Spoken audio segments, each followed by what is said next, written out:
afternoon. Welcome to the 2016 Spring Finals here from Broswell, Quebec. Brent Bach and Smokin here on the Division E Finals. Smokin leading you the way here. Guys, we have miss somebody, Mo. I did miss myself here, but There's somebody else in the booth with you, Mo. We have the 5-4-1 Trinity against the heavily favored Smokin Axolotis at 8-2 during the regular season. Both teams here. We'll get to your points throughout the opening drive for Trinity, led by JF Marquis, who had a pretty good season overall here, what he does a quarterback. 7 games of 4 TDs or more in a game here.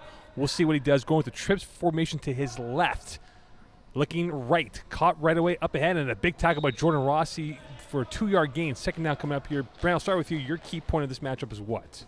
I think the key, at least for Trinity, is going to be obviously getting off to a fast start. They have a lot of speed on their side, so I think using that speed like they have been throughout the playoffs and scoring fast and early is going to be key for them.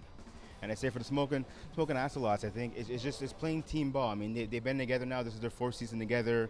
They're not strangers to the postseason, if you will. So I think just playing team ball and containing that speed and playing sound defense is going to be key. Marquis looking left. Short pass almost picked off by Jason Kokalakis, and that could have been the first turnover of the game. Peasy, your thoughts on this football game, the keys? Well, that's what we saw right there. We saw Jason Kokalakis jumping the gap.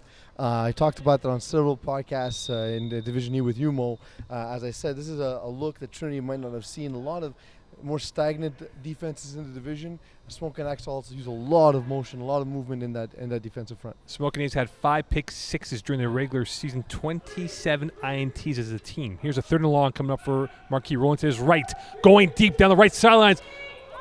Incomplete. Intended for Dansereau-Leclerc. It will be 4th down and a punt. It looks like it, but they went for the juggler. Couldn't connect, Peas. Yeah, Antoine Dansereau-Leclerc stretched out one hand, tried to bring it into his body, wasn't able to get it in. Overall, that was a pretty well-placed ball by JF Marquis. If those shots are there, they're going to want to take them all day. All right, Brent, your thoughts here. What do they have to do for Smokin A's in this opening drive for them? I mean, we see right there, they play good defense and now transitioning over to the offense. If they could get on the board right here after coming up with a big stop on the first drive, on Trinity's first drive, that'd be huge for them. Smokin A's defeated Tigers, TDs and Beers in beast mode on the last play to punch their ticket to the Div E Finals, and here they are, led by Jordan Rossie, who's playing quarterback this year. 8 INTs in a 9-game stretch. We'll see what he does against a very ferocious pass defense of Trinity. Going short right, caught right away, and a quick tackle, this time caught by number 9 and Martin Geary. His first catch for about a 4-yard gain. Second down coming up. And we saw there Jason Kokalakis setting somewhat of a natural screen, running the quick out underneath. That's gonna force Trinity to have to adjust on defense. They won't be able to allow big holes in the defense if Jordan Rossie wants to take that all game. And I think it's going to be important for Trinity, to come down on those short routes. Geary right there, the snapper, that's been his forte so far in the playoffs, picking up short yardage, being the last resort for his quarterback. 2nd and 7 for the Smokin A's. Rolling to his right. Rossie going deep, no one there. Incomplete, and the closest player was Joseph Sifakis, as he was well covered by number 13, Alex Jubinville, who had a fantastic year for Trinity on defense. Yeah, that one we saw Alex Jubinville and Antoine Dansereau-Leclerc both closing, making it a very difficult throw for quarterback Jordan Rossie. So far, very impressed with Trinity's defense. 3rd down coming up here for the Smokin A's. Their first 3rd down opportunity, looking to cash in on an early punt by Trinity here in the opening moments of this Division E final. And you can see here on the screen the starting lineup for Trinity's defense. Base formation for Rossie. Looking right.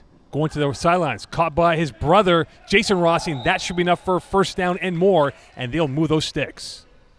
They have Jason Kokalakis playing right off the center, about 2 or 3 yards. I would space it out a little bit more just because it's limiting. I mean, if you're a Trinity and you're looking at that defense, it's limiting the combination routes that you can run with your snapper. So I'd like to see how that pans out for the rest of the game.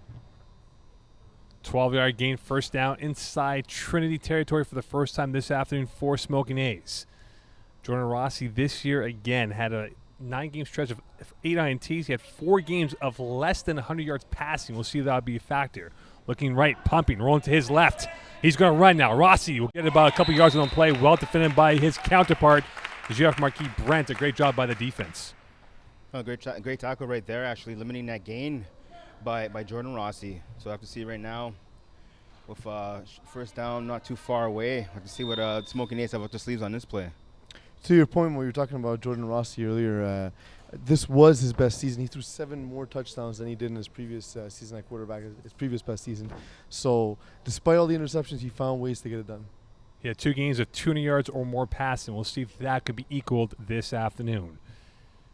Early on here in the first 5 minutes of play in the first half, Rossie looking left, slant, caught right away upfield, and that'll be close to a first down. This time caught by number 13, Chris Brockwell, who had a season-high 8 catch for 86 yards and had 3 games of 40 or more yards, and that'll be very close to a first down. Yeah, Rossie last week definitely had a big game against Beast Mode. He was playing on the right-hand part of the field as a wide receiver, and he was just running 10 to 12-yard hooks all night long, and he was open, as you mentioned, more with 86 yards there on 8 catches. So we see Trinity, obviously, with Brockwell now on the left-hand side, they're taking away those hooks on the wide side. Second in the nose now. 1 for 1 on third down conversions is Jordan Rossie. Looking to go 2 for 2, looking for the short pass. Got it, first down and more, and that will move the stakes and give them a new set of downs. This time caught by number 9 in Martin Geary, his second catch of this drive. And as I was saying before, he's a bail option, for Rossie. Running short routes, I mean, he's not a guy that's going to beat you with speed, but I mean, when you need a first down, it's third and short. That's pretty much the number 1 receiver for the Smokin A's team. I like Jordan Rossie getting the spirit of the Olympics there, showing us his shot put skills with that last delivery. Well, track and field will not begin until next week on week 2 at the Rio Games. He's getting warm. He's getting ready for the Rio de Janeiro Games. Will be first in it's not first in goal yet because not inside the red zone just yet, but they're just at the outside, giving Rossie the opportunity of potential. Check out for Sifakis, his left slot back.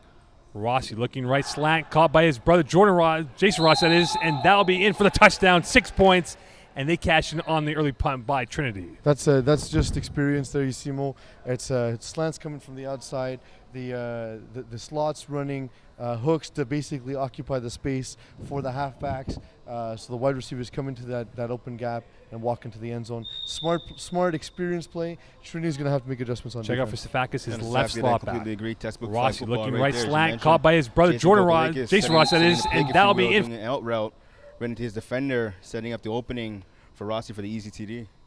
I mean, we won't say it's a pick, but it's a pick for being a pick, I guess you could say. It is, but it is legal. He's not making contact exactly. with a man he's not being guarded by, and he's running his route. Inside 50 minutes, the Smokin A's looking right. Rossie rolls to his left, going back, crossbody, well out of bounds, incomplete. It will remain 6-0 for the Smokin A's, but they cash in on the early punt by Trinity. And guys, looking ahead here, do you believe Jeff Marquis in this offense is a bit nervous in their first finals as a franchise in FPF? Well, despite, I mean, the talk earlier this week on on the podcast, I mean, they came in and they seemed to be confident. But we saw with that first series of the game for their offense, with the rare deep incompletion to Dansereau-Leclerc, who's made a couple of deep ball TDs in the playoffs against the Spartans, and against the Spartans and against Geary. So it was a bit of a rare drop there on the first drive. So we'll have to see if they can come out now on the second drive and put some points on the board. He's been my man crush for a couple of weeks. He's been tearing it up. You're absolutely right. Here's Marquis looking right, pumping, going backwards, caught at the silence, up ahead, going cross field now, and up ahead, that'll be very close to the first time, this time caught by Dansereau-Leclerc, Ben, that is, and it'll be second out coming up here, but he was going backwards. Great pass rush, though, by the Smokin A's defense. We've seen, was it Brockwell on that last it's Chris rush? Brockwell. Brockwell's been a solid rusher all season, not stats and necessarily a pop out of you. He got 4 sacks in this offseason, in this postseason. 5 sacks, my mistake. So pretty impressive, but basically he almost totaled what he did during the season. And I got to say, I think Marquis got a little lucky on that play, throwing off of his back foot for a nice catch by Dansereau-Leclerc. Looking right. And incomplete, a one-hopper to Dansereau-Leclerc. And again, we talk about his back foot being the plant foot here. Right now, it looks like he's a bit off with his throws. And there you go. I think that aforementioned rush there by Chris Brockwell is affecting Marquis right now, because it's going back to the previous play. I mean, he had a short completion on the sideline, but he missed number 14, Guillaume Foucault, who was running, I believe it was a corner, and he was wide open. But Marquis didn't have a chance to see him. And he typically has such great timing with Guillaume Foucault, having had 21 catches in the season. He talked about on the press conference how he likes to use a snapper. Marquis looking to his left, going short, caught this time, and that will be closer first down. That will be more than enough for a first down. Their first third down convert, and they're now at midfield with a new set of downs. Yeah, we see the big man right there, Erik Scattolin, coming up with the big catch here. That's his 6th catch of the postseason. And Scattolin is former offensive lineman in his tackle football days. You could see definitely bigger guy, but definitely good athlete. 1 for 2 on third downs. Their first down of the afternoon. Just at midfield, Geoff Marquis looking to tie this game up at 6. High snap, looking right. Short pass caught by Dansereau-Leclerc. Quickly tackled by Jordan Rossie for a 3-yard gain. It'll be second down coming up. So it's interesting. We're seeing a lot of, for Smokin Axolotis, is a 4-1 defense, but out of different looks. I thought pre-snap that was going to be sort of a box 2-1-2 type defense. Instead, they go to the 4-1 and have a couple of guys shift over. That was interesting. Interesting look from, once again, an experienced veteran defense. Inside 12 minutes of this first half, an early 6-0 lead on a Jason Rossi slant in for a touchdown for the Smokin A's. Better drive right now for Geoff Marquis. Looking left, waiting, going into the corner of the end zone. Great catch. Tackled at the 1, in for the touchdown. And that'll be 6-6, this time caught by number 21, Vincent Marquis, who this year had 6 games of 40 yards or more, 7 TDs in a 5-game span, and is now 6-6 pending the extra points. I think they're just going to call contact, and it's going to be the flight's going to be essentially picked up. But that could have been an OC, a unnecessary contact given to Jason Rossi on that one, as we just see there. So lucky in a sense to not have to miss 5 plays despite giving up the score anyway. And I got to say, on that one, despite the fact that Marquis got the touchdown, you got to give a lot of credit on the play. There was another receiver who was running a corner route who was wide open, and it looked like, I believe it was Benjamin Dansereau-Leclerc. Yeah, and he kind of drew the attention of the safety, Jason Rossi, for a few seconds, which caused Rossi to be late coming over to the left-hand side of the field on that ball for Marquis. A bunch formation to the right of Marquis. Looking left, taking 2 steps, going to the corner of the end zone. Scattolin, and that is incomplete. So it remains 6-6 as we approach 10:30 left here in this first half. Guys, they come back with a response here. Can Smokin A's come back and have a drive like they did in the first time they went for 6 points? We saw them march down the field pretty easy, as you were just saying, Mo, on their first drive. So the much hyped Trinity defense really didn't give the Smokin A's much problems on their first drive. So we'll have to see what they have up their sleeve on the second drive, because you have to imagine if Rossi's going to have that much time to throw, they're going to be marching down the field once again and adding some more points on the board. Jordan Rossi was 5 for 6 on his first drive here. Let's see if he can equal that at all. However, they'll be pinned at their 1-yard line due to the penalty. About 4 yards deep in his end zone. Rossi looking to his right, quick pass out, caught by Kokolakis, and he's tackled right away for about a 6-yard gain. It'll be second down coming up. Just trying to get some breathing room there. Get some more field to work with, that we can get to a huddle and call a play you're comfortable with. I'm curious to see here, Brent, do you think Trinity will force Smokin Axolotis to have to go downfield? Because we're seeing them just eat up small chunks of yards at a time. Yeah, I mean, I think if you're Trinity, eventually you're going to have to do that. I mean, they have the speed advantage, so they should come down and shoot the gaps and try and jump a couple of routes, a couple of passes from Rossi. Low snap, Rossi looking left, caught right away, up ahead, Brockwell tackled right away by Geoff Marquis. And when we look at the offense for Smokin A's guys, they had 2 players that caught 10 or more TDs in Power and Kokolakis. They had 6 players of 111 yards or more receiving. It's a balanced attack, guys, but it isn't one of those dynamic offenses that you're going to say they're going to drop 50 points on you on any given Sunday. And it's far less dynamic today, Mo, because the big storyline coming in is the absence of willpower. He's not going to be in this game. It's something the team was prepared for before the season, which is why we see Joseph Sifakis on the team. Still, as good as Joseph Sifakis is, he doesn't add that level of verticality that willpower does, his ability to stretch the field with his dynamic speed. Third down coming up here, 1 for 1 for the Smokin A's. Can they go 2 for 2? Quick pump, open, caught, and dropped. A terrible drop this time by number 82 and Joseph Sifakis. It'll be 4th down, and what do you do, guys?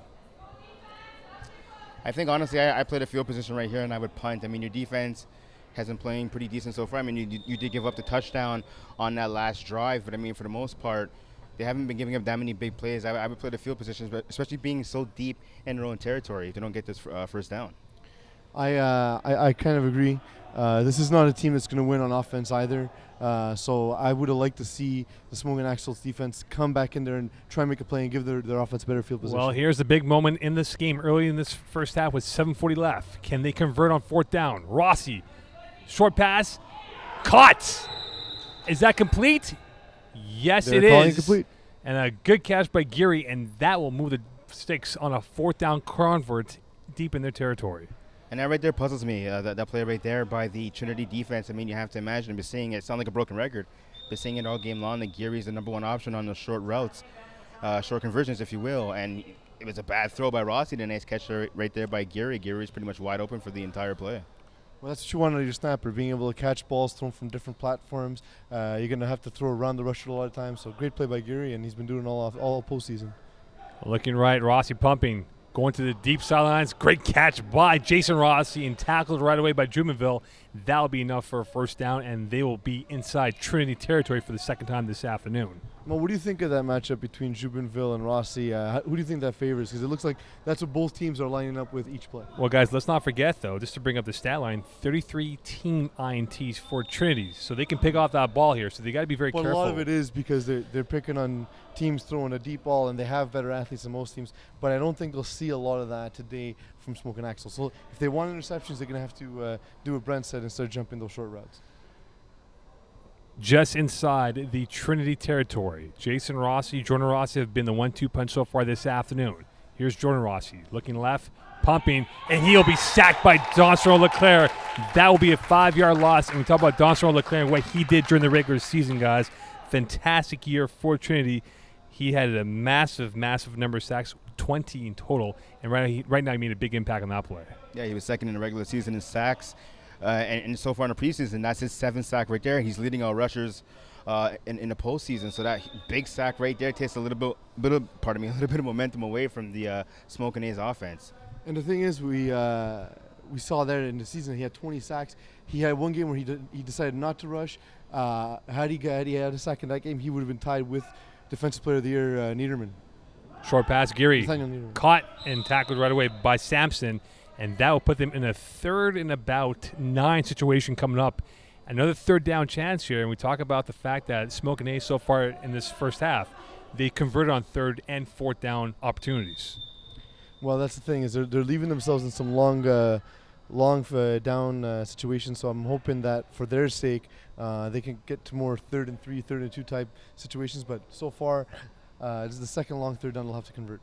There's going to be a huge 3rd down play, obviously, for Trinity. If Trinity is able to get the stop here and get the ball back and score, you have to imagine they have a lot of momentum heading into the second half. Inside 5 minutes left, 4:45 to be exact. 1 for 2 on 3rd down opportunities for Smokin A's.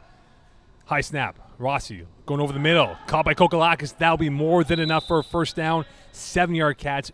Marquis with the tackle. We see the advantage there having Kokolakis in the slot. Big, tall receiver. A lot of times quarterbacks have trouble seeing over the rush. Kokolakis gives the quarterback that ability. And that's the thing I think that Smokin A's need to take advantage of. I mean, they have the bigger set of receivers. If you're comparing them to the Trinity defense, you see guys like number 28, Alexandre, Samson, number 13, the aforementioned Jubinville. These guys are they're really quick.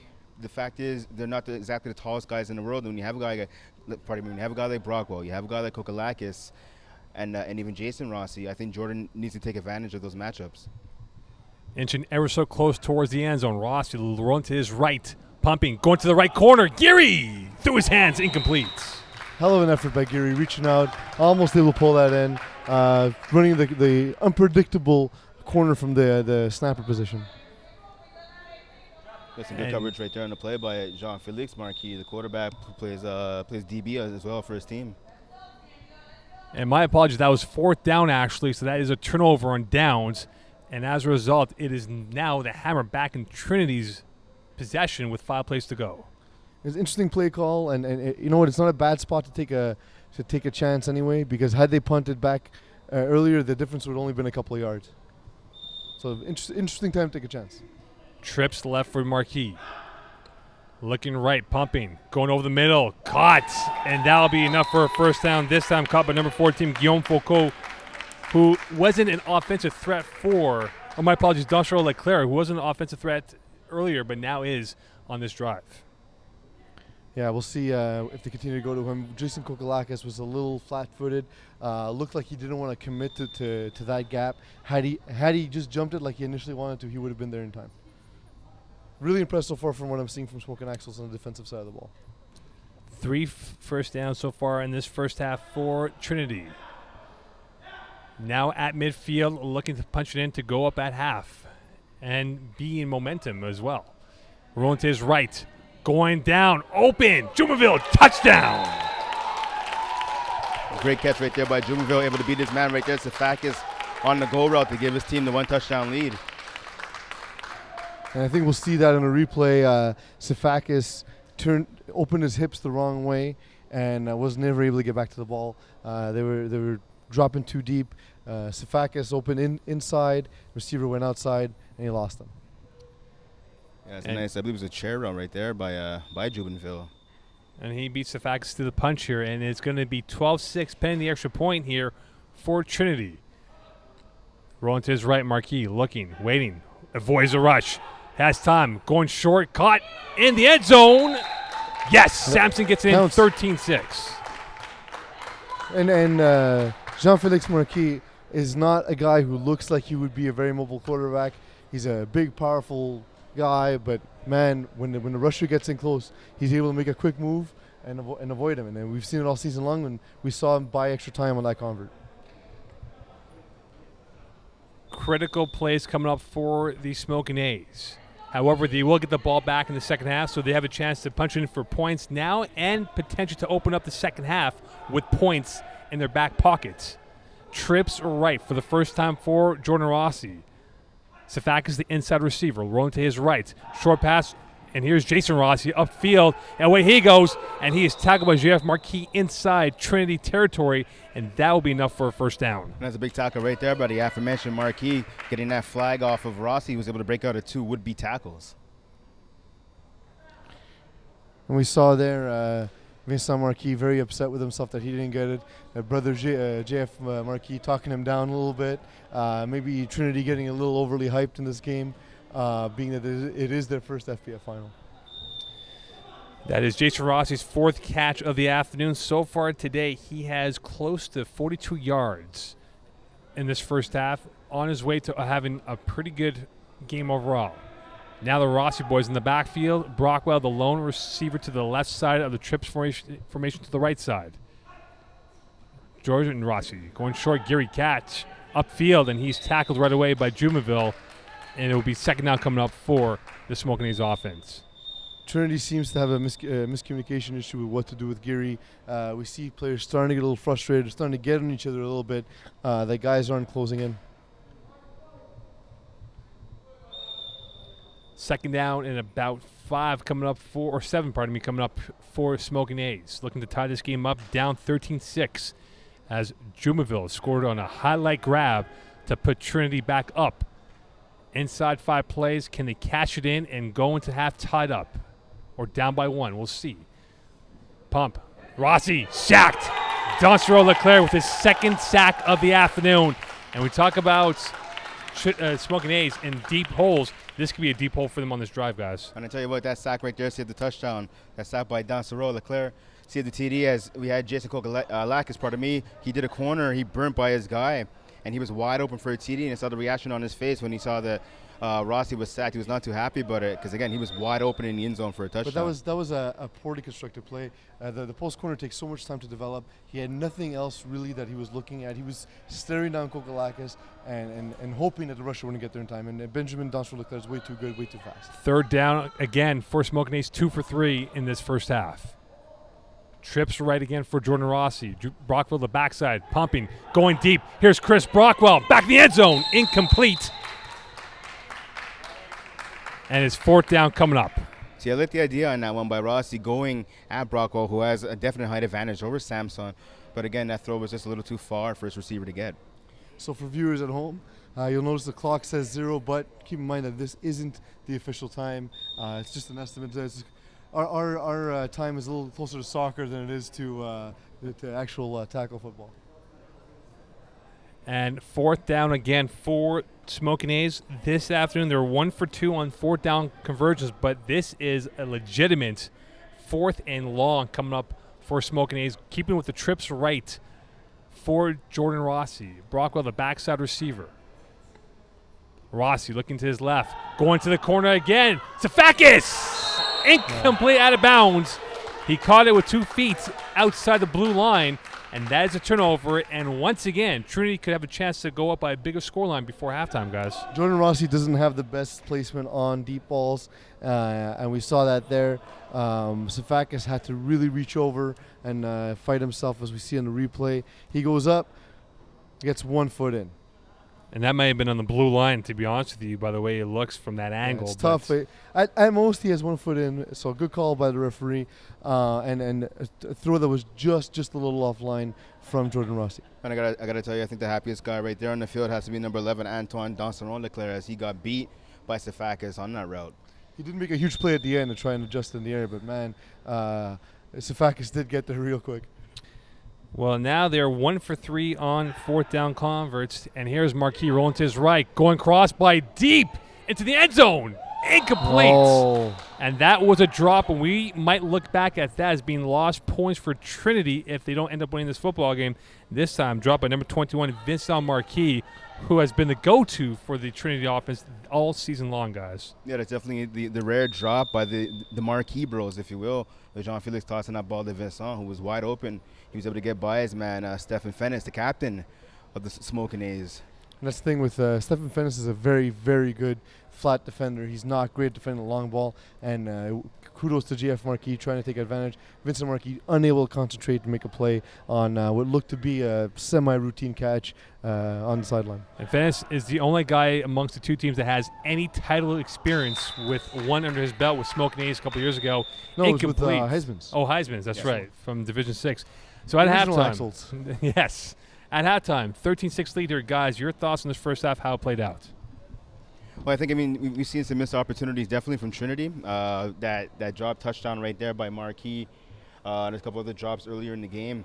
Right now on defense, though, I like what they're doing. I mean, yes, they are giving up the short pass, but you have to imagine eventually that the Smokin A's are going to want to go deep, and Trinity should be aware of that. But, I mean, again, they're going into this break with the lead, so you have to like what they're doing so far. Absolutely. It's they've done a good job. Like I said, for me specifically on the defensive side of the ball, what we see out of Smokin Axles is something that Trinity hasn't seen all season, and we're starting to see that because despite the fact that they have the lead, they're making some key mistakes, and we see just a lack of accuracy at times from JF Marquis. But bigger issue for accuracy is Jordan Rossie on the other side of the ball, where he has been unable to connect with guys, and it's that key area that's usually gold for quarterbacks in this league is the area just outside the red zone where you still have the space to stretch the defense and then take shots on corners and post them. We've seen him miss those throws. But that's exactly it. And I mean, it's kind of surprising, I think, to me that we haven't seen Rossie run a little bit. He has a good set of wheels. Absolutely. He has picked up a lot of yards in the regular season, even in the playoffs. And I think... How much of that do you think has to do with the rush that we're seeing? See, and that's the thing. I was going to get to that point, actually. I was going to say that... Sorry, I didn't mean to get you off. That's fine. No worries. Excellent observation, Brent. Obviously, Dansereau-Leclerc is getting there with the sack. I mean, he has 2 sacks so far in this game, and he leads the postseason in sacks. So that could be one of the factors why Rossie hasn't run. But when he does have the time to run, he should take advantage of it. Because, I mean, the short passing game is working. He hasn't had an opportunity really to throw deep all that much or be accurate throwing deep, I should say. And if you're struggling, as Rossie is, like you're saying, with the deep ball, he should use his legs to pick up some first downs. And the speed of the rusher largely affects that accuracy as well, because you have a second less to make the read. You can't set your feet the way you like to. You can't step into your throws the way you want to because the rusher is there, and the typical reaction is to try and protect yourself, and we're seeing that from Jordan Rossie.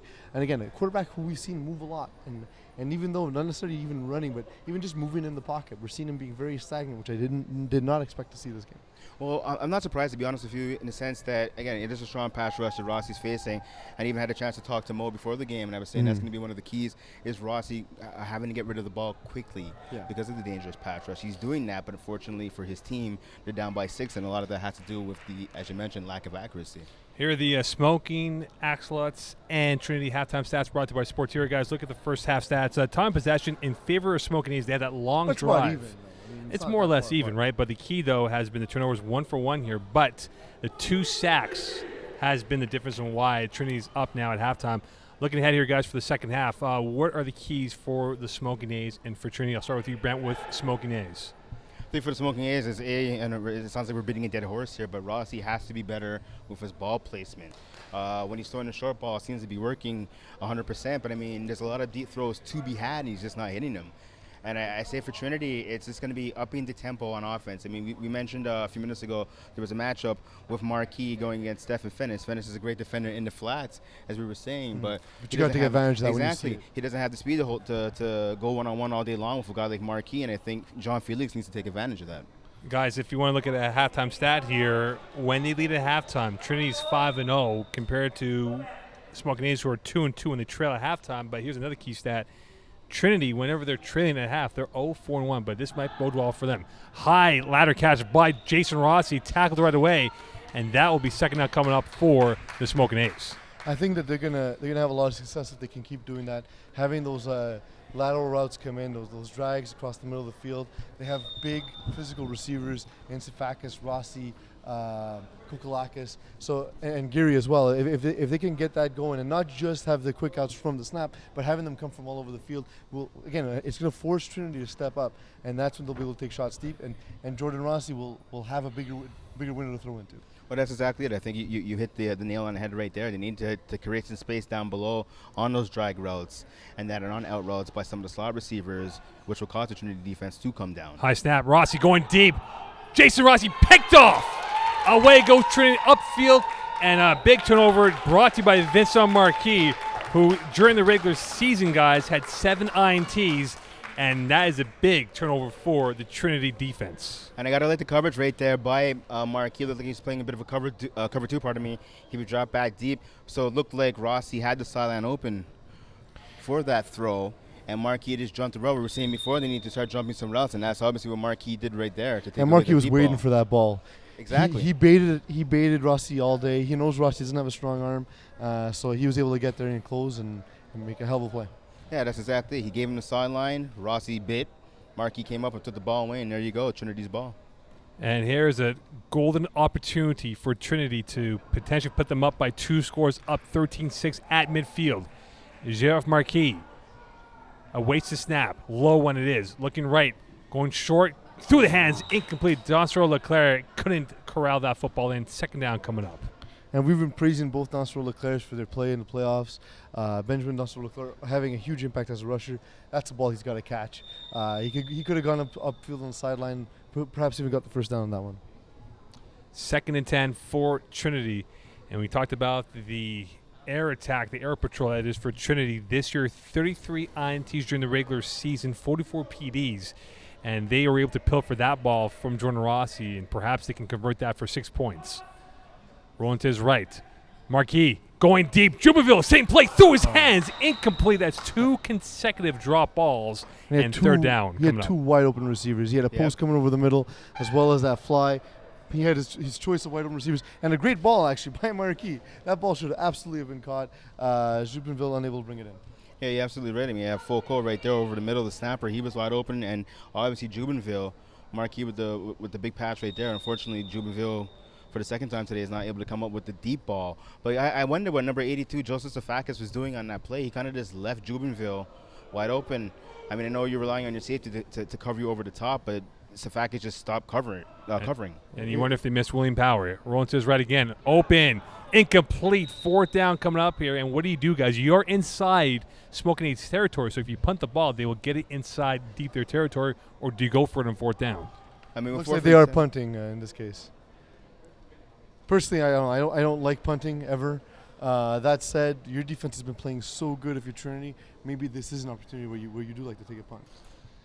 If there's any history on the side of Smokin A's, guys, they were down 13-2 at half against Beast Mode, end up winning 27-26 on a crazy finish in that matchup here.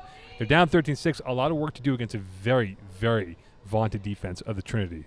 And I think it's Chemo that you mentioned, Max. I mean, last week against Beast Mode, they basically didn't show up in the second half, being Smokin A's a lot. So we'll have to see if they could put some points on the board in this game. Rossie, quick pass, Geary up ahead. And he will get about 2, if not 3 yards, tackled by number 13, Jubinville. Second down coming up. And we've seen both times that they've been pinned at the 1. We saw Smokin Axolotis go to a quick out first to slot receiver Jason Kokolakis, this time around to Martin Geary. So we know what his comfort zone is. Not only do we see it throughout the field, but definitely when they need to play, that's what Jordan Rossie seems to like to go to. Sorry, Brent, go ahead. Yeah, I think if you look at his completion percentage, that's where he's had the most success this afternoon. 17:30 left in this second half. Rossie looking, pumping, gets out of the way, caught. Brockwell, spin move, and there he goes, and that will be enough for a first down. This time brought down by number 11, Antoine Dansereau-Leclerc, and that will be a first down as they move the sticks. A great job right there by Brockwell, keeping his legs moving as the Trinity defenders went in to deflag him. He was able to pick up an extra 3-4 yards on that play. And great read by Rossie. The first read looked to be Sifakis, who's going on about a 7 to 10 yard out, unable to get there quick enough. So Rossie going to his second read, making an accurate throw, and then trusting Brockwell to go and do the rest of the work for him. 3 for 5 now in third down opportunities inside 17 minutes left in this second half. Chris Brockwell so far this afternoon has 3 catches for about 17 yards, unofficially that is. Rossie looking left, snap, high one again. Looking to his left, short pass, Geary caught again, and tackled by J.F. Marquis for about a 4-yard gain. It'll be second down just over midfield. So Mo, are you impressed with Trinity throughout the season and into today? Because at the press conference, they made several comments about how you thought they would have no chance of beating Spartans, and Spartans were going to go undefeated. They beat Spartans twice. They beat them in Week 10, and they beat them in the second week of the playoffs. So they were a little upset. Well, when you're right 58% of the time, you're wrong 42% of the other time. It happens. Because 60% of the time, it works every time. Here is Jason Rossie with a slant in and caught and tackled by Jubinville and Dansereau-Leclerc, Antoine that is. And that'll be very close to a first down. If not, it'll be 3rd and short coming up, and it will be 3rd and short. And once again, I go back to my point in the first half, how Trinity needs to change up the defense a bit to take away the middle of the field, to take away the short game. I mean, if they switched to maybe a 3-2 defense where they had 2 guys dropping deep, 3 guys covering the zone, you have their safety drop down in the middle where the Smokin A's seem to be most successful, I think that would pay dividends for Trinity. But so far, they haven't been able to do that. Quick pass, Geary catches that in traffic. And that'll be enough for a first down. And once again, they convert on 3rd down. That is 4 for 6 this afternoon, guys. And if they're going to keep their hopes alive, they have to make sure they convert on these 3rd downs. They use a lot. Trinity defense used a lot of movement on that one, trying to undercut the route, unable to get there. Geary using his body to be able to bring it in and use a little bit of separation. He did get in that play. Geary's 8th catch of the afternoon. We are approaching 15 minutes left in this second half. Down by 7, that is, for Smokin A's. And we talk about how close these games have been so far. In fact, Trinity this year are 0-2-1 when games are decided by a point or less. That's razor thin, guys. That's fair. That's fair. Rossie pump looking. Geary again, his 9th catch, and that will be about a 5-yard gain tackled by Jubinville, and it'll be ever so close towards the end zone. You said it was his 9th catch? His 9th catch, gentlemen. Well, it does seem like he has the ball in his hands the entire game. Like it's Rossie's just looking for wherever Geary is and putting it right in his chest. If Trinity's going to give you that, take it every time. It's 3 yards. 14:24 left in this second half. A long, sustained drive that was pinned deep in their territory after 1, and now they're very close towards the end zone. Can Jordan Rossie punch this in, or can the Trinity hold serve once more and perhaps come up with another INT? Kokolakis, the right slot back. Jason Rossie, the right wideout. Sifakis, the left slot back. Will they factor in? We'll find out on this upcoming play. Jordan Rossie looking left. Brockwell open. High catch caught and tackled by Sampson. And that should be enough for a first down as they are now 2 yards away from punching that in for 6 points. I think they're going to go back to that play that we saw on the convert early in this game where they had the wide receivers coming in, the slots pushing, and essentially last time around it was Jason Rossie walking into the end zone. Whether you go to Brockwell or Rossie, I think Trinity will have trouble matching up. 13:24 left. Rossie looking for the slant, caught by Jason Rossie, bobbled and incomplete. 2nd and goal coming up. Good call right there. That's the exact play that they ran right there with Rossie on the slant. Great play by Jubinville, getting himself in between the pass, in between the pass and his receiver, causing Rossie to bobble that ball and not come up with the catch. You can see by the replay, it was a tough catch in traffic for Jason Rossie, who as Brent made the point before, caught the first touchdown on a slant On the in. same play. On the same It was play. the same exact play. And the thing is that right there we saw everything worked in their favor. Trinity were man-to-man. It was good ball thrown, but just great coverage by Jubinville. Could this be Dansereau-Leclerc time? Left slant, Brockwell through his hands. And we talk about the drops. It happened to Trinity last series, and it's now happening to Smokin A's on this series. So the same concept there on the other side. But that's exactly in Brockwell right there. Thought that Samson was a little too aggressive, looking for a pass interference call, but that was just a plain drop right there by the receiver.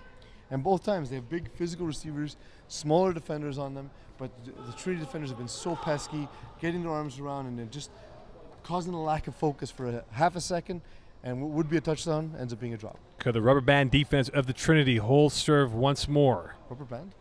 Bend, but Oh, don't I break. see what I Yes. get it. Well done, Mokan.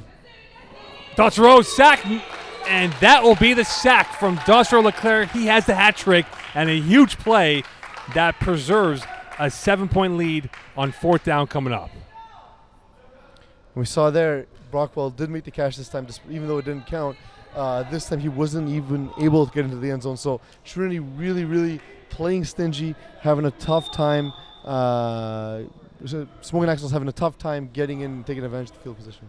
And that's Aquatus right there. I mean, they started off this drive first down on the 2-yard line and all the way back about the 7 or 8-yard line right now being the Smokin Axolots offense. Perhaps this being more space for them could work. Yeah, This here's is the area more where Jordan Rossie has struggled the most. This is the part of the field where he's been the least accurate. fourth down opportunity. Going sharp through the hands, incomplete, intended for Jason Rossie. Great coverage by Jubinville.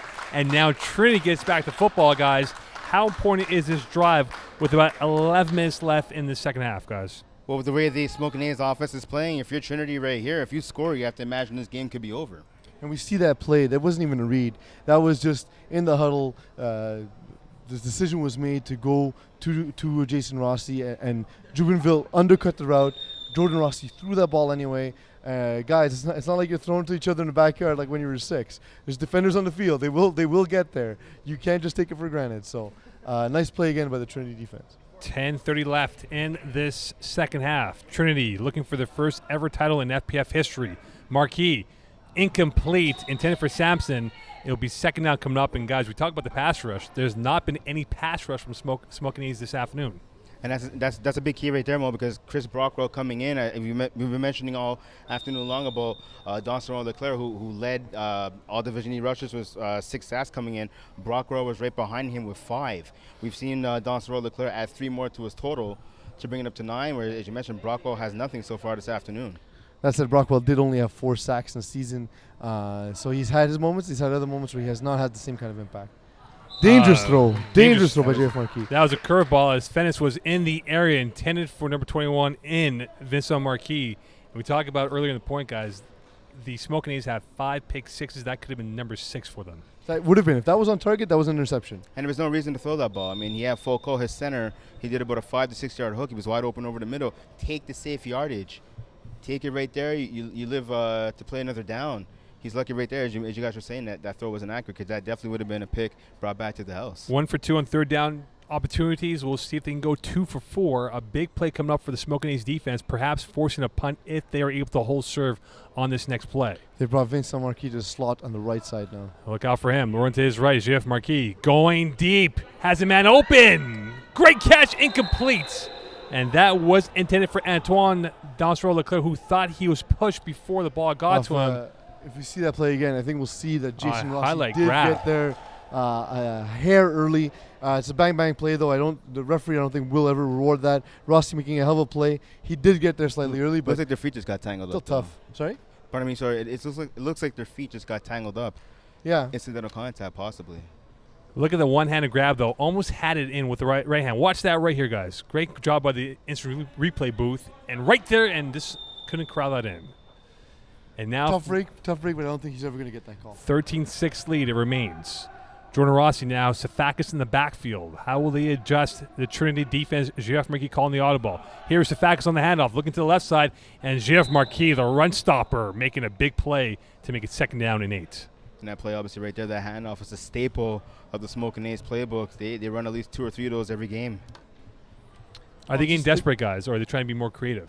I don't think it's desperation. It's just try and get something positive because they've had 3 drives from the red zone or just outside the red zone where they've been unable to capitalize. So just try and get something positive going, get players to touch the ball. We've seen some drops, so maybe this is a way to get guys to have that feeling, get the ball in their hands, and get them to build their confidence. Timeout called on the football field. This game brought to you by Sportiva, the official supplier of the FPF. And, of course, don't forget, you can get your uniforms, as PZ has already, for the 2017 winter season. Sportiva, the official supplier, and also the official championship T-shirt of the 2016 spring finals. And perhaps water provider to Brett Botkin. Yes, as well. The Sportiva water bottles. Right now, guys, look, timeout called. What are both huddles saying to each other as we speak now, starting with Smokin A's? Well, Trinity's saying it in French, so I probably wouldn't be able to convey it as well. But what they're saying is, look, we're going to just keep doing what we're doing. They can't beat our defense. And Smokin Axolots, I think, are just trying to get each other pumped up. They're just trying to say, look, guys, we've been good all season. We got to stop playing this way. We got to start putting points on the board. Brent, what is Smokin A's saying in their mind right now, in your opinion? Smokin A's have to be saying to themselves, let's cut down on the mistakes. We've seen bad passes. We've seen drop balls. This is a championship game. All the cards, all the marbles are on the line, if you will. They need to come up big right here. Rossie going sideline, caught by Jason Rossie and tackled right away, this time by Vincent Marquis. And that should be enough for a first down, depending where they had that marked off. And if you're Trinity right there, that's fine. You want to give up those short passes. I mean, we've seen it all afternoon long, how they need to kind of eliminate that. But, I mean, as we've been seeing once again, the accuracy issues with Rossie, the drops by the receivers, their inability to score when in the red zone. Mm-hmm. So if you're Trinity, you want to give up those short passes, have some time, be knocked off the clock. Right now, we've just a little bit under 8 minutes left. High snap, quick pass, Kokolakis, and tackled again by Vincent Marquis. It will be second down coming up, guys. And I've seen a couple times this game, Kokolakis running a seam with like an outside shade, like almost like a really skinny corner. If Jordan Rossi can throw that before Kokolakis gets open, just throw it to a spot and let your receiver make a play, that could be the big play that Smokin Axolots is looking for. His only third catch of the afternoon. Rossi looking. Kokolakis his fourth catch, and he is high tackle by Jubinville. No flag on the play, and it will be third down coming up for the Smokin A's. He might have been wearing the flag as a necklace. Perhaps he is. Third down now, guys. We talked about third down conversions so far this afternoon. They are 3 for 6, Smokin A's. Could it be 4 for 7? We'll find out next. And you see Rossi in the pocket. He's doing a lot of double clutching. Looks like he's panicking and trying to throw it to his second or third read. Going deep. Brockwell caught out of bounds. It's that ball placement again for Jordan Rossi. It's not the thing he does well. And we're seeing Trinity has gone to using more man-to-man. They like their matchups. That's Smokin Axolots have to use more crossing routes, more picks, and they're not doing it. And here's a replay right now. A high fly ball. If this is baseball, this is a great ball from the outfield, but this is football, and it was well out of bounds. The end zones here were the same size as the CFL. That'd be a touchdown all day long. But unfortunately for the Smokin A's, it's not. However, they still have one more play left on this drive as we approach 6 minutes left. Fourth down. This is their fifth fourth down opportunity of the game. Trips right. Good snap, looking right. Going over the middle, caught, incomplete, intended for Kokolakis. Another turnover, the second of this half here, guys. This is lost points and lost opportunities for Smokin A's. And once again, that's a bad accuracy right there by Rossi. Kokolakis was wide open on the crossing route, and that's what we were saying they need to run to shake off the man-to-man defense. But Rossi threw the pass behind his receiver, and Marquis Jr. was able to get a hand on the ball and knock it down. Because in man-to-man, if on crossing routes, the defender is trailing. So if you throw it behind, you're actually throwing it at the defender. It's a mistake you can't make if you are Jordan Rossi. That's exactly it. You need to lead your receiver. You need to throw the ball to your receivers running to and have him make the catch. This could be the drive that kills off the Smokin A's. Can Marquis cash in? Pump, open, upfield, and tackle right away from Jason Kokolakis. It will be second out coming up. Finally getting it to Guillaume Foucault. Yeah, Guillaume Foucault's been his safety valve all season long. It looks like late in this game, JF Marquis going to start to lean on his dude. Now 4:50 left in this second half. It's all about right now, guys, killing clock, and if you can get those 6 points, you put this game out of reach because right now it appears Smokin A's don't have the firepower to come back and maybe tie this game up, especially if they're down by two scores. I think the Smokin A's defense is going to have to win the game. Like, they'll have to score at this point. We'll see if they can. Marquis rolling to his right. Going to the end zone. Jubinville, incomplete, and Rossie with a push. No Rossie's got to flag. be careful. And he was very lucky, guys, on that. No, you are. He's extremely lucky, and I mean that's a play that doesn't need to happen. I mean he had enough space to slow down and not knock over Jubinville. He's lucky that he didn't get the call on that one. Third down coming up for the Trinity. This is their 5th opportunity so far today. They're 1 for 4 on third down converts. And we talk about the clock now, guys, being the ally of Trinity inside 4 minutes here. If they get this first down, they kill more clock. Well, Smokin is called a timeout right there, speaking to your point, Mo, to stop the clock. So they stop the clock here, guys. And what do you call? I'll start with you, Brent. If you're Trinity, what type of play do you call if you're going to get this convert to go through for you? I mean, as we've been seeing all afternoon, I mean, the Smokin A's have been giving up the intermediate routes in between the safeties and the linebackers, if you will. So, I mean, if you're Trinity, you try to throw it right there over the middle. Guillaume Foucault, the center right there. If he could do a 12 to 15-yard hook over the middle of the field, he's been wide open. But that's the golden territory against Smokin Axles. What they want to do is they want to cut off short routes and have Jason Rossie patrolling deep. So if you can stretch that defense, attack the intermediate, that's going to be their And a miss whistle here, and Chris Brockwell. We'll see. There we go. There's the sack. And that is a sack. What happened? I'm very confused. Right now, what happened was Jeff Marquis got the snap as the head referee whistled in the play. So simultaneous, and now Jeff Marquis is a little bit befuddled by this, but this is a big play for the Smokin A's. That's insane. That's a lot of confusion right now for Trinity on the field. Trinity was trying to play to the whistle. They did, and it turns out the whistle was to start the play, not to end the play.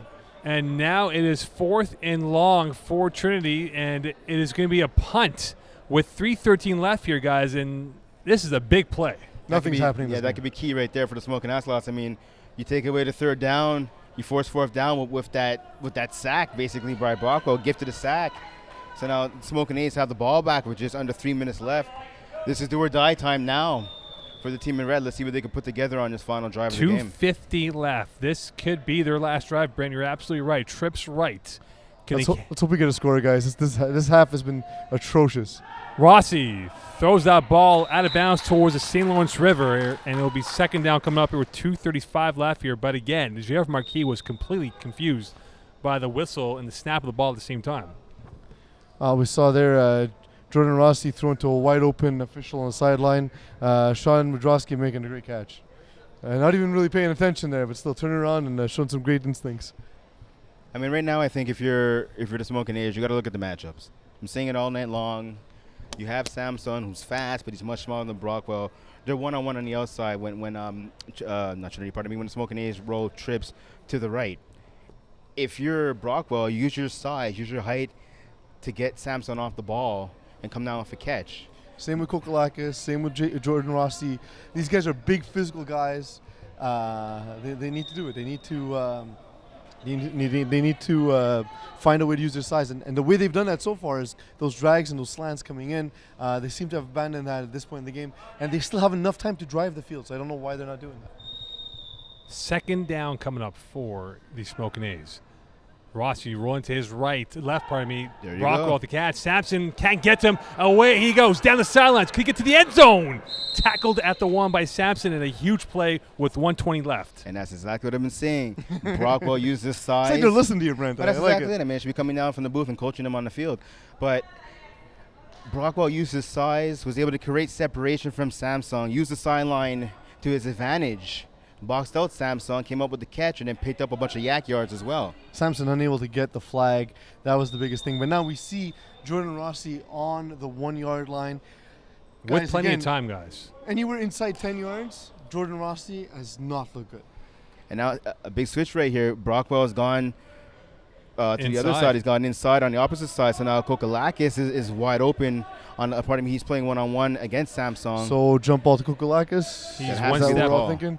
Because look at how wide he's lined up. Jason Rossi, 13-12.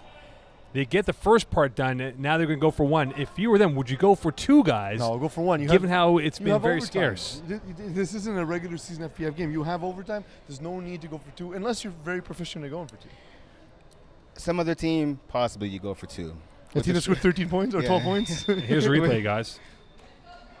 Yeah, beautiful catch right there. It's that Another same play. high It's ball. that Yeah, slant same over the play. middle. That's exactly it.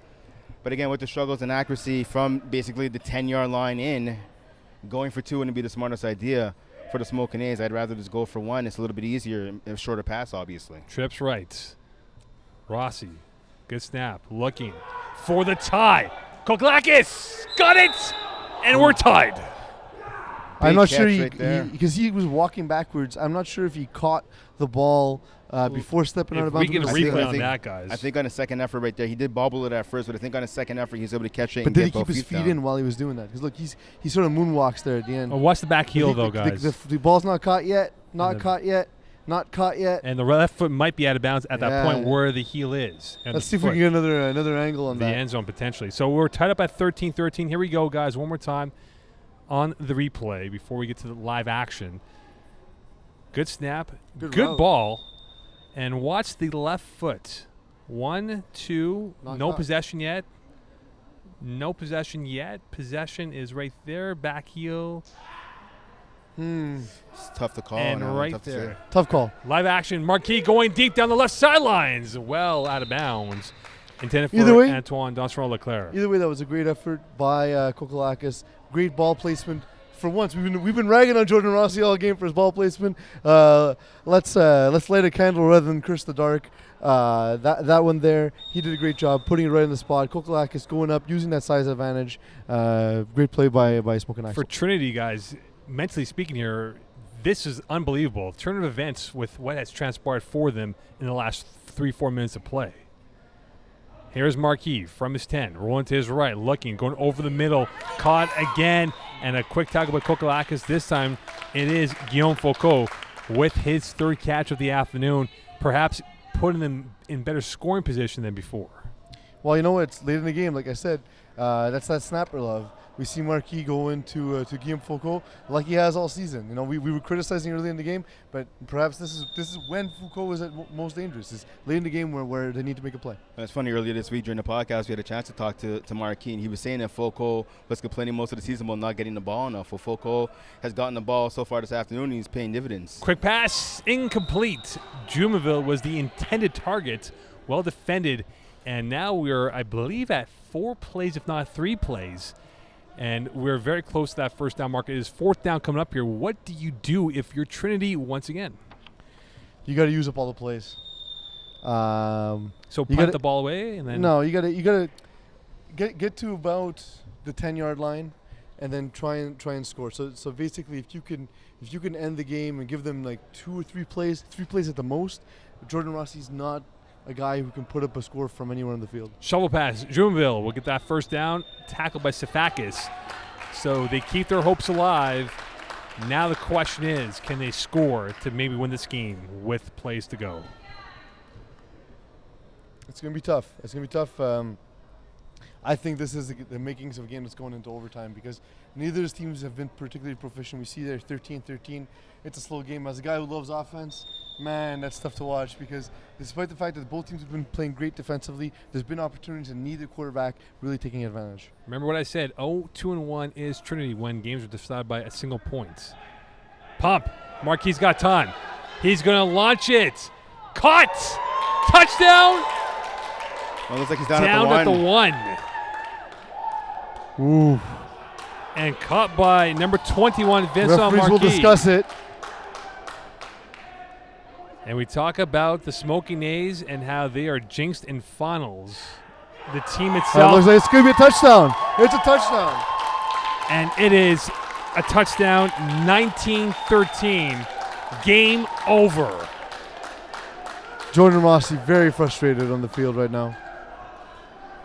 Incredible. Let's see on the replay.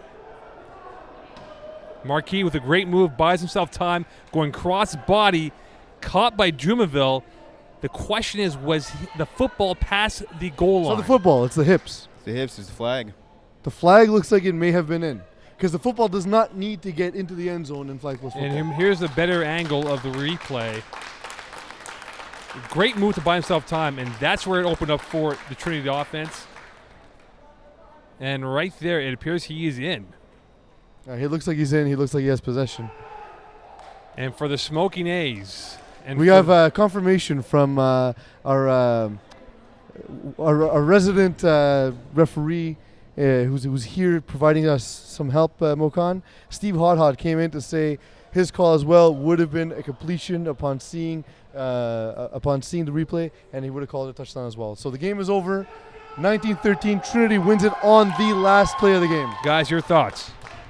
I mean, that's definitely a heartbreaker right there for the Smokin Axolotis. I mean, obviously, we all thought, even right here in the broadcast booth, that this game would be heading to overtime. So obviously, to lose it like that on the last play of the game, and a bit of a questionable TD call, if you will, I guess, from the angle at least where we're standing, that's definitely a horrible way to lose it. Vincent Marquis now being presented with his Player of the Game trophy. Do you agree with that, Brett Bakken? You think he was the Player of the Game today? Oh, definitely. I mean, he got the winning touchdown. I mean, it is what it is. He also scored a touchdown earlier in the game as well. So he is basically the offense all afternoon for his team. No disrespect to Alexandre Jubinville, who was able to get a touchdown catch of his own. But, I mean, Marquis scored the game winner. I mean, it's pretty much hands down in terms of who you want to award the game MVP to. And the team now posing for a picture. Trinity, their first ever championship in the first ever season. It's been a growing trend. We see new teams winning championships in first or second season. What do you think about that, as being the writer, having seen that for the past few seasons, Brent? I mean, if you look at Trinity, I mean, they're a first-year team, as you mentioned, but they're a team who's confident and they're not afraid of the big moment, as we saw right there. Obviously, with the play of the game, winning it on the last play of the game. They're a team that's going to be to be reckoned with, obviously. I had a chance to talk to them earlier this week. They want to keep the same team together in the winter division. They may look to go to Division 5B or maybe even Division 5A with their speed, with their chemistry, and obviously now for championship on their resume. It's definitely going to be a team you have to look out for. But speaking to your point as well, it's not exactly surprising. I mean, you've been talking about them all season long with their defense and with their speed, being able to score in any given moment. We saw right there. It's a perfect example of it. Well, and that's the thing is, it's what they do well. Is they're big, strong guys. They're fast. Even guys who aren't necessarily tall are just really good at using their body, getting position. The guys who obviously played tackle football before, they seem to already have a lot of technique. So definitely, sky's the limit for a team like Trinity. Smokin Axolotis, we see it again. Unable to close the deal. They've been one of the better teams in this division all season long. What was the curse for them? I think the curse was, again, accuracy. I mean, the final score, I believe it was 21-13. 19-13. Really, the Smokin Axolotis, they should have had at least 4 touchdowns in this game.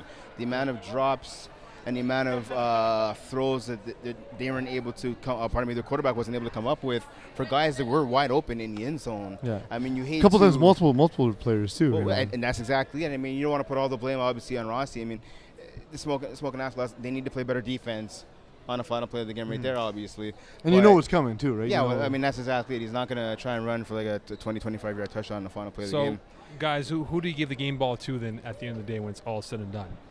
Marquis. Yeah, well, I think FPF got it right. Vincent Marquis, absolute player of the game. 2 touchdowns, including the game winner. It's got to go to him.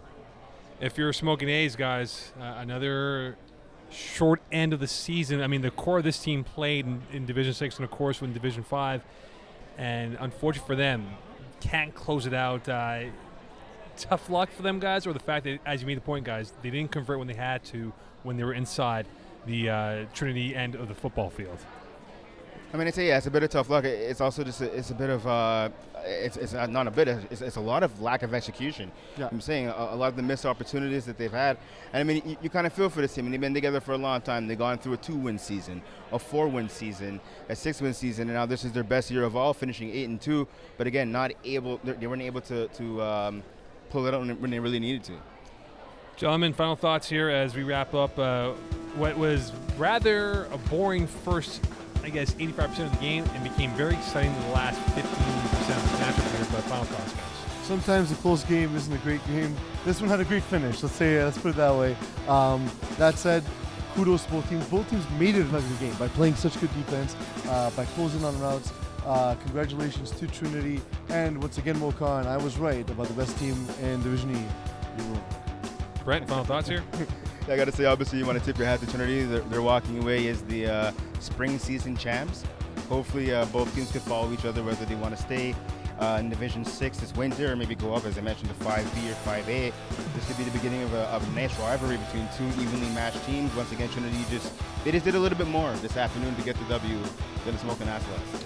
Well, congratulations to Trinity as they win on the last play, the death of the matchup here, as they win 19-13, their first ever title in FPF history. We'll find out what both teams will do in winter 2017.